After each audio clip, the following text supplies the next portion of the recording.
How often do you find yourself letting people talk you into things that don't feel good to you? We do this all the time nowadays, and it's because we're all trying to care about others. We're being conditioned to think that the most loving thing we can do is bow down to what we think the majority feels. But at the end of the day, if it doesn't feel good to you, you shouldn't be doing it. Hello everyone, and welcome back to another video. I'm Ann Blackwood, your Silicon Valley Sage Sister, here to bring consciousness to the forefront of your daily life to make life a little kinder and simpler. I'm really enjoying this angle. As much as I'm a little bummed that from this angle you can't see my little lights anymore, we'll see if I can figure that out. I'm really enjoying this angle. How's everybody doing? I know you can't tell me right now because I'm filming this, but you can let me know in the comments how y'all doing. All right, so one of the things that we talk about in spirituality when it comes to living a spiritual life is about following your joy. And I get this all the time from people that I talk to, whether they're clients or just talking to people in the comments or whatever it may be.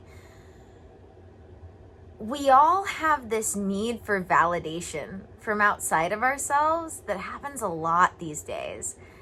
And so we end up not saying what we actually think and feel out in the world because it contradicts the narrative.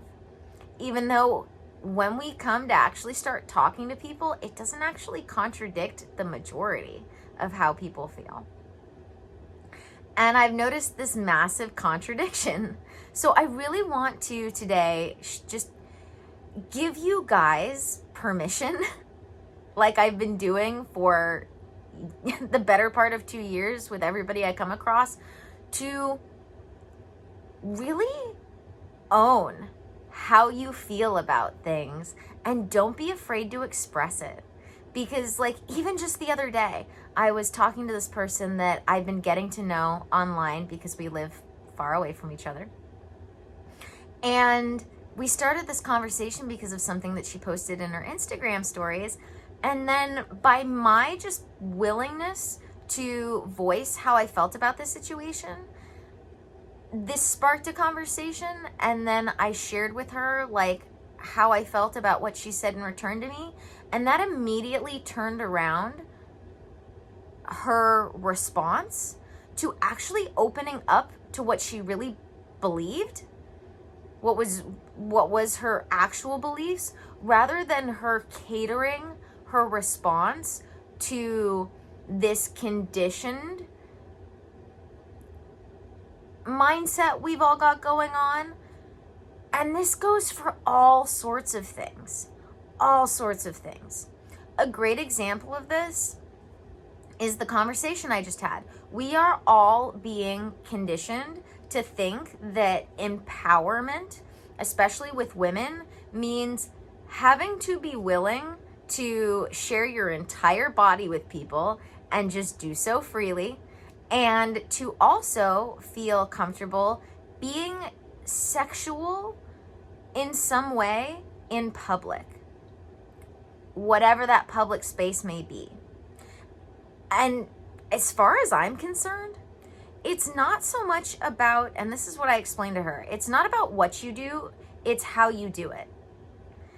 So I have no problem with the idea that someone might share very risque photos of themselves online, but you can see, or videos, but you can see when someone is doing that out of a confidence within themselves versus doing it for validation from others. And as much as people don't want to admit it, what is healthy is quantifiable. We can measure what is healthy and what is not healthy. So we can see that if someone is beaming with inner confidence and is proud of themselves, we can see that. We can also see when someone is incredibly not confident in themselves and is doing something because they're seeking validation from others. So, as far as I'm concerned, to each their own. But when it comes to myself personally, my body is my temple. My body is the temple of my spirit. And not only do I want to treat the temple to my spirit well, keep it healthy and happy, but I also don't want to share it with people that don't appreciate me. And I don't need anybody to give me validation for myself. I have no problem being a hermit for the rest of my life and validating myself. I don't need anybody to give me approval. And so the other thing that came in to this conversation was the sexuality. When it comes to your body being your temple, you cannot, no matter what anybody tells you, separate sex from emotions.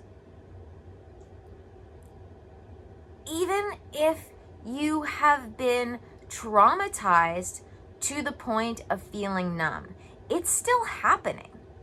You just don't realize it's happening.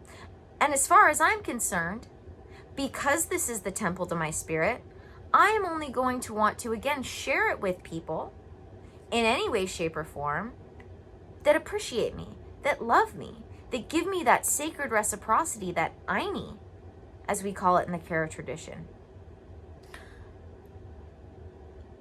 I don't feel the need to share my temple with just anybody, because I don't feel the need to share my emotions with just anybody.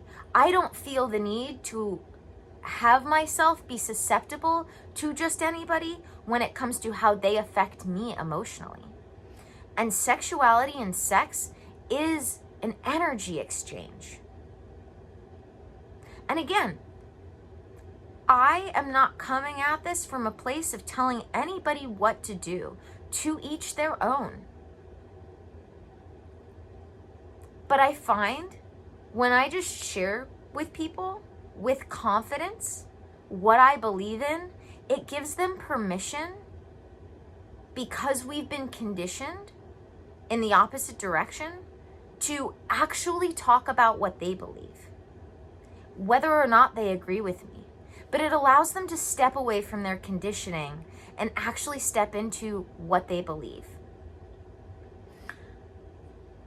So I find there are a lot of people who very much instinctually themselves have this inner knowing that their belief is that their body is their temple and they shouldn't share it with anybody. But we are being socially conditioned to believe that that is what we are supposed to be doing. We are being socially conditioned to think that if you don't think that sex and sexuality should just be displayed for everybody, that you are sexually repressed. I'm going to go out and say that that's not true. I'm going to go out on a limb and say that that's not true. Just because you don't believe that everybody and anybody should have access to your body, that doesn't mean you're sexually repressed. That's your belief. That's more than okay. Just because you believe the opposite doesn't mean you're some sort of bad person. It's not about what you do. It's about how and why you do it. And this is the problem that we've gotten into recently, because people don't want to look at the actual metrics we need to look at and to actually to actually determine these things, to actually decide like what is and isn't okay. And I get that this can be a really sticky area, because then it's not a matter of, is this observable, obvious observable thing okay or not? You have to start digging into the deeper, slightly more hard to define observable things, but they are observable. We are instinctual and intuitive creatures, and we can see when something is unhealthy or not, whether or not we can put it into words, whether or not we can explain to somebody what we're seeing, whether or not we even realize we're seeing it. We can see it, we can feel it. So now that we've gone down that rabbit hole, I just want to wrap this all up by saying we need to get back to this place of actually it being actually okay to believe different things and to feel different ways about things and to want for it to be okay to want to do different things. Because we've gotten to this place of you can do whatever you want as long as it's the things that I say are okay. That's not doing whatever you want. That's only doing what this person says is okay. You can be however and whoever you want to be, as long as it's within the parameters that I say it can be. Those are contradicting sentiments. And the fact that people don't realize this blows my mind. And it's why it kind of annoys me that people use the word cognitive dissonance to describe this, because from what I've learned, cognitive dissonance means being pulled in either direction, not being backwards. It's not being on the contradictory end of something, because if you stand firm in your belief on either side, that's not cognitive dissonance. Having a belief that's backwards in that sense isn't cognitive dissonance. Cognitive dissonance is when you are experiencing the pull of both directions at the same time. So I was taught.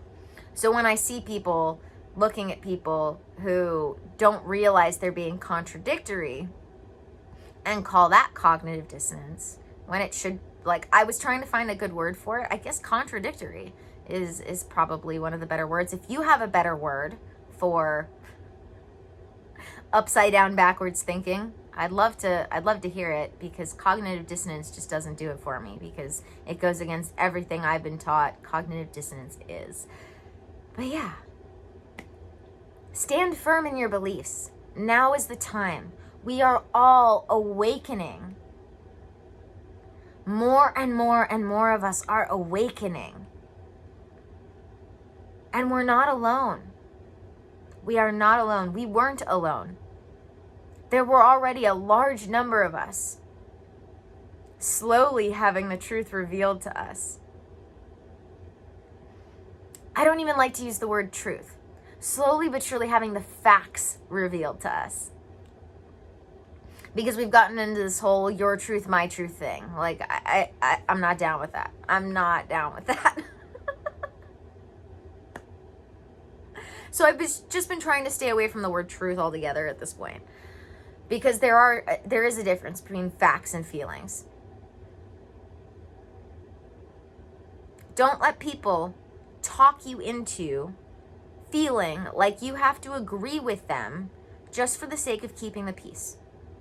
You don't even have to disagree with them verbally. You can just turn around and walk away and realize, well, this person's not for me. I'm going to shut this conversation down and leave. No harm in that. No harm in that whatsoever. But you should never find yourself in a position where you feel forced to agree with anybody because you think that the sentiment they're sharing is normal and your belief isn't. Because honestly, if you actually start to pay attention, what people say is normal and what is actually the norm are two very different things. Just because the loudest 2% is the loudest doesn't make what they feel, what they believe, the norm. That's just what you're hearing the most of. What you're hearing the most of isn't necessarily what is the most. So I want you to keep that in mind. Because not only is it okay to disagree with people, it's okay to not believe the same thing as other people. It's okay not to share the same opinion as other people. And it is time to step into our personal power. It is time to step into our authenticity. Because there are plenty of people who will love you for exactly who you are as you are, whether they agree or not. There are things that my significant other and I disagree on. We will have conversations that to the outside person looks like we are being rude to each other. But we're not. We will get into these really weird conversations, but they're conversations. They're not arguments. Because we know at the end of the day that how we feel about what we're talking about has nothing to do with how we feel about each other.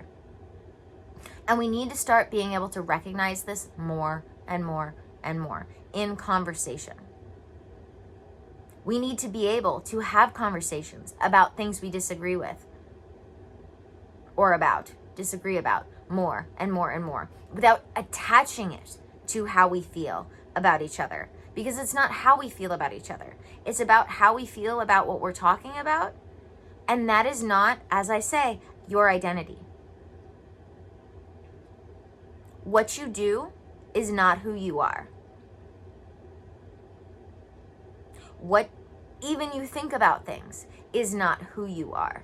Because when you allow yourself that detaching from your thoughts, you can start to realize that your thoughts are not only not who you are, but that you can change your thoughts.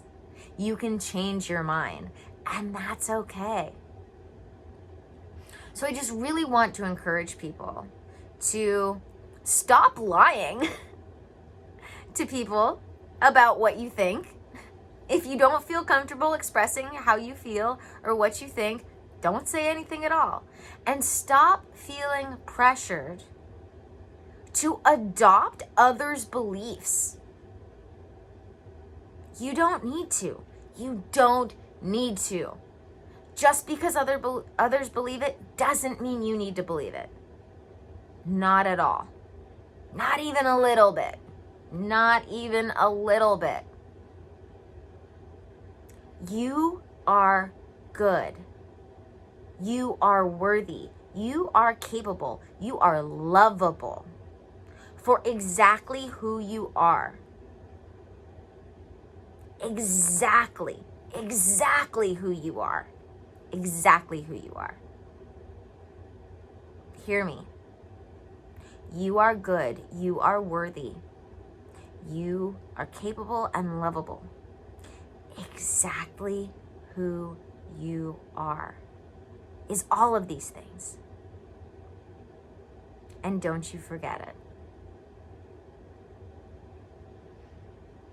And just because someone else doesn't see that doesn't mean it's not true. This is the one time I will use the word true.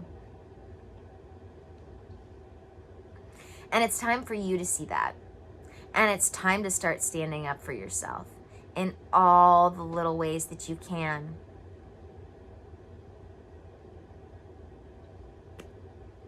Thank you guys for joining me for this video. Don't forget to subscribe if you haven't already. Don't forget to check out all the links in the description. That includes my Patreon with all of my self-study content, videos, journal exercises, guided meditations, my course, the Intuitive Lifestyle course, which is the basis of what I do with my one-on-one clients. Speaking of which, I also have my one-on-one sessions still available, open books. So if you know you're ready to heal, grow, and expand your consciousness, and as I say, end the cycles of suffering in your life, I would love to have you. I would love to help you with that. And all you have to do is either sign up for a free clarity call, email me, or if you know you're really ready, you can just sign up for one of my session packages. And all that does is commit you, depending on which package you sign up for, to a certain amount of sessions. And from there, we will personalize for you what we work on and how often we work on it. I usually do every other week, once a week, or twice a week, depending on what works for you. So when you sign up for that session package, all you're committing to is whatever that number of sessions is for that package. And everything else, if you don't know what you want to work on, I've got you covered there too. I have a whole program set up for those who haven't quite decided what they want to work on yet, so that we can figure it out, what it is you need to work on. Last but not least, I also like to mention dōTERRA. It is your one-stop shop to get all of those nasty synthetic chemical products out of your home and replace them with the purest, best plant-based products. And that actually work. I love adding that in there because if you're like me and you've had a lot of plant-based products in your home, some of them don't quite work as well as others do. And dōTERRA, the best, the purest, the cleanest plant-based products, from their essential oils themselves to everything that they make ready-made out of those essential oils and other ingredients. Bunch of other links in the description. And as always, may the energies you serve you well. And let's keep making our way through.